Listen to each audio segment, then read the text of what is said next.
Hi, I'm Kurt from Oz Armour and welcome to Workshop Wednesday. Jesse spent a few days welding in the hull of our SdKfz 221 armoured car.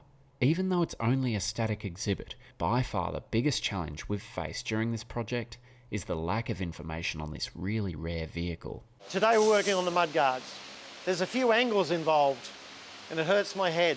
I've got all the measurements just going off the model and the diagrams that we have in the book. So what I've done is I've put an angle line across the front, and from that I've run a level line to another piece of metal at the back, and that gives us a level line in our overall width from front to back.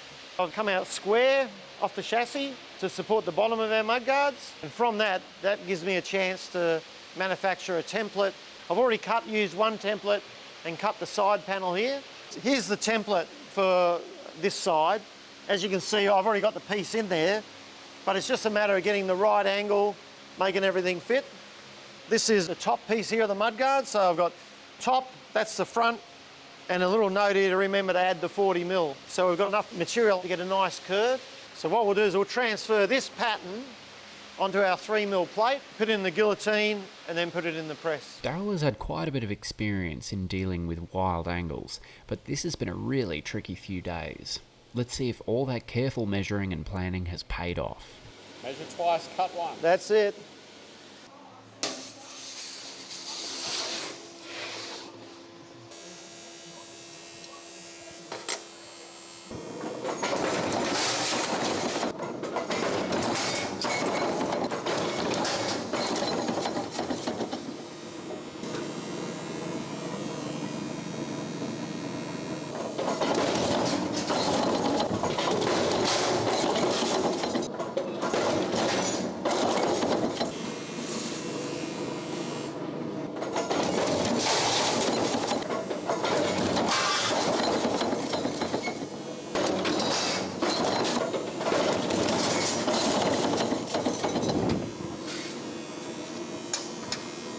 Alright, that should be it.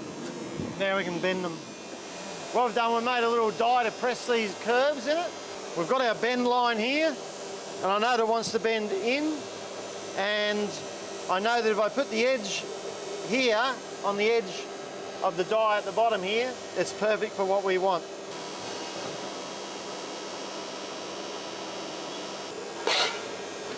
So, there we have our curve that we wanted. Yep.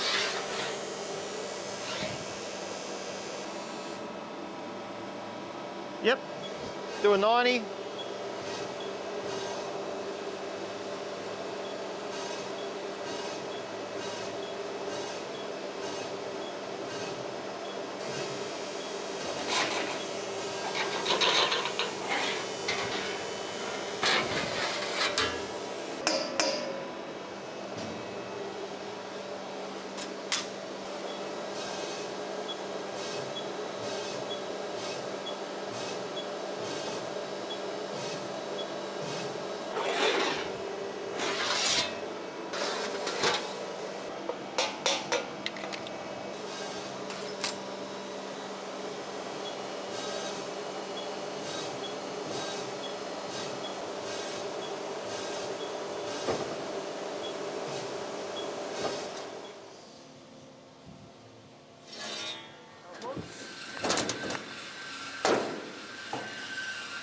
That looks pretty good.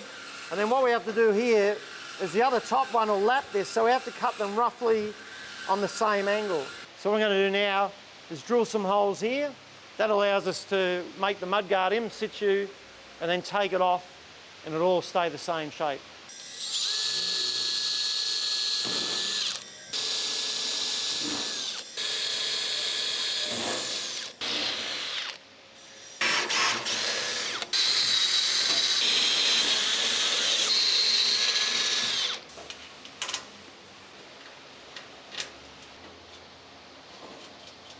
So I'll just tighten these up, then I can cut these little tack welds that held it in place, because you know it's in the right spot now.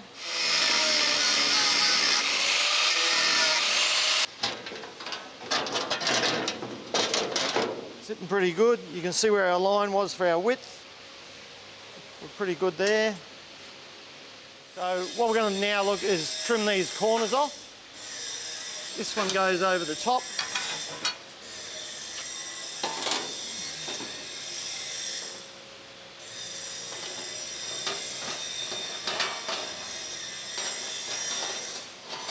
Eventually.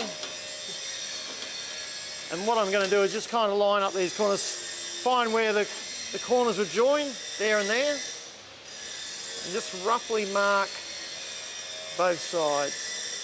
And I'll probably have to do this 2 or 3 times to get it exact, but we don't want to cut too much too quick.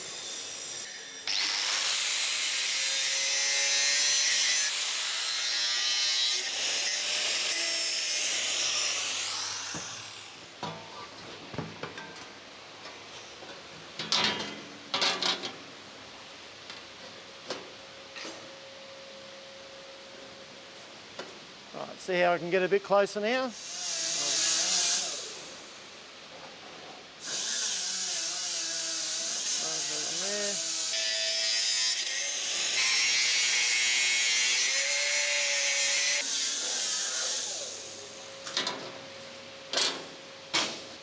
See now how we're getting pretty close.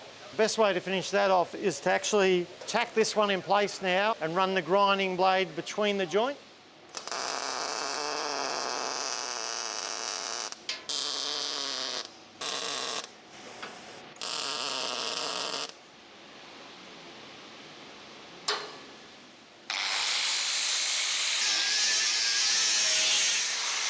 So we lay those 2 in there like that now. I'd have to put a V on here, so we've got something to weld, and then that's about right.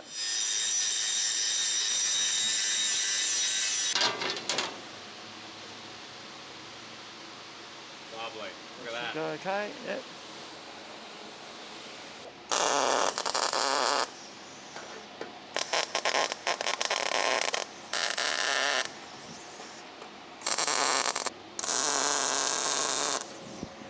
Okay, and now I can just tack along here.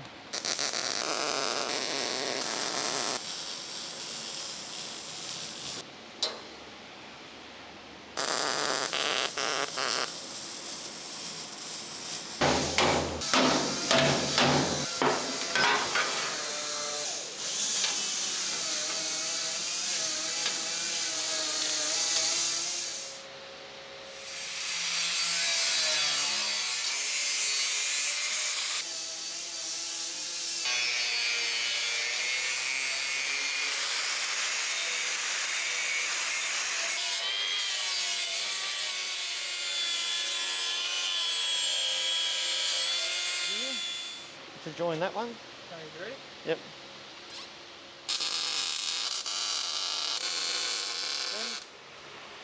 Right. You can go about there. Yeah, that's good. Just do one there, and I've just got to run the blade through here.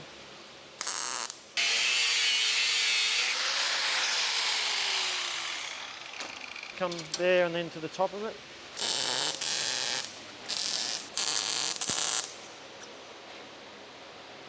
Yep, that's good. I'm just going to trim that back a bit, shape these edges, then I'll take this little bit of framework off, and then it'll be ready to fully weld off and tidy up.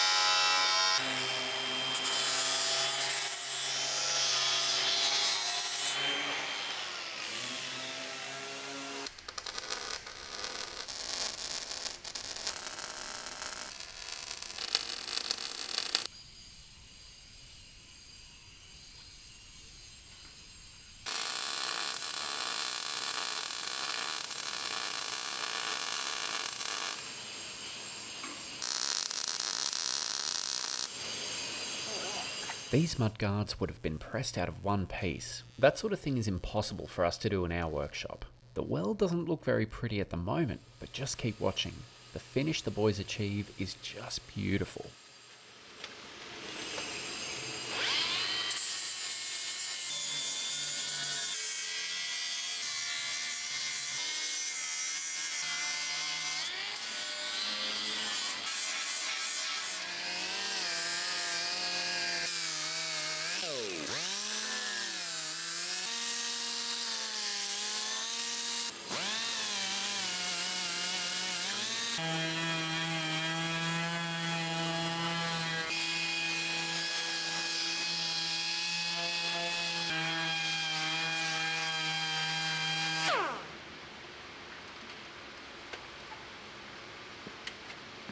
done.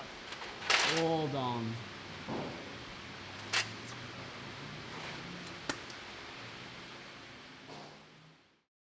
Well, what we're going to do now is fit mufflers. There's one either side on the rear of these vehicles, but what we're going to have to do is trim off this shape to take the muffler which is mounted here. Now on the Series 1, the muffler is level across here. When you get to the Series 3, it's running down on a bit of an angle. We're making ours a Series 1.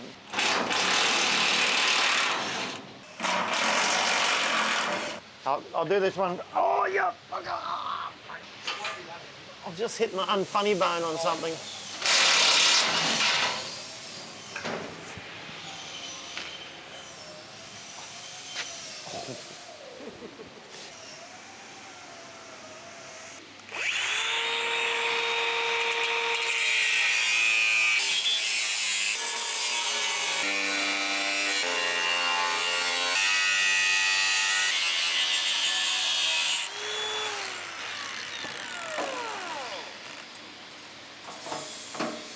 That's better.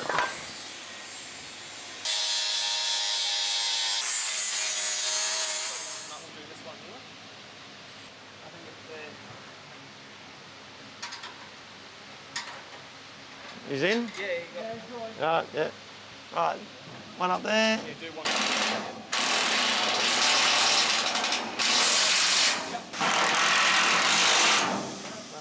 That's about where it'll go there.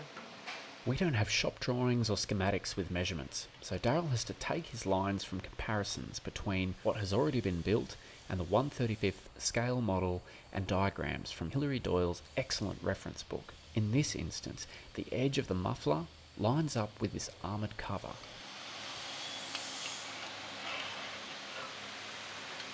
I've got a couple of marks there now. That's approximately where the muffler will go there like that. We'll probably end up making a strap that goes up the back and comes across and is bolted into one of them. There's a hole straight behind that one.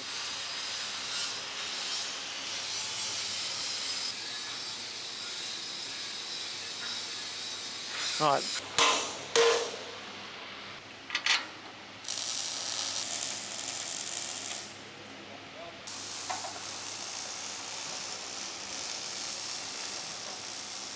That's not too bad at the top there.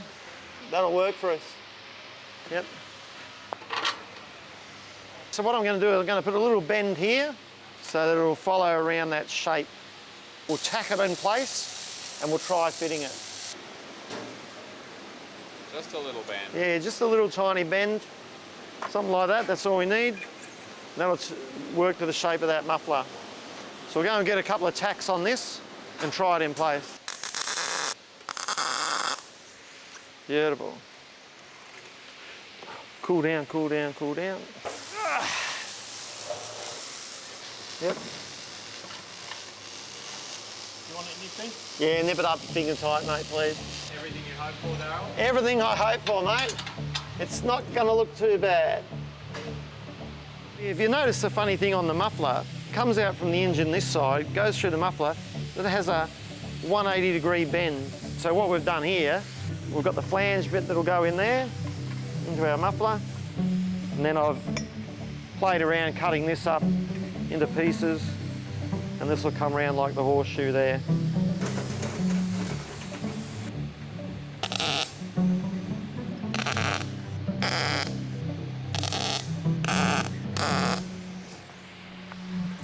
See there.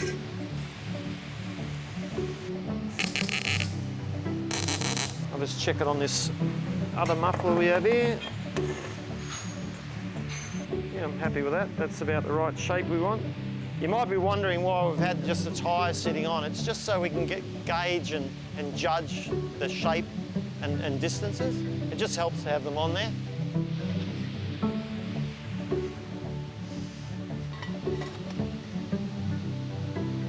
The tyres has to come up with a bit on suspension yet.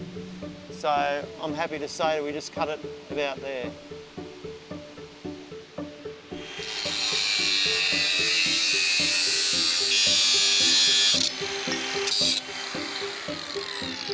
That was an effort. The Series 1 221 armoured car, which is the model we're working on, happens to have quite a complicated exhaust pipe running out of the engine bay. It follows the angles of the hull and was greatly simplified in Series 2, 3 and beyond. To achieve something close to what it had originally, Daryl has made numerous relief cuts so that he can bend the pipe gently to the angle that he needs. Things like this are always better to do in-house, even though they're fiddly, as no one else will take the time to give it the attention to detail that it really deserves. The 221 is really coming together. With mudguards fitted, the silhouette of the exhibit is becoming more and more apparent. I know this episode isn't as long as usual. I was planning on filming Jesse fit some hatches and doing some more work on the turret, but the call to fatherhood is coming this week, and it's unlikely we'll be seeing him for a while. Daryl will be powering through the rest of the build over the next few weeks, but that's all we have time for today. Join us next Wednesday for your weekly tank restoration fix. So until then, I'm Kurt from Oz Armour, and I'll see you on the next one.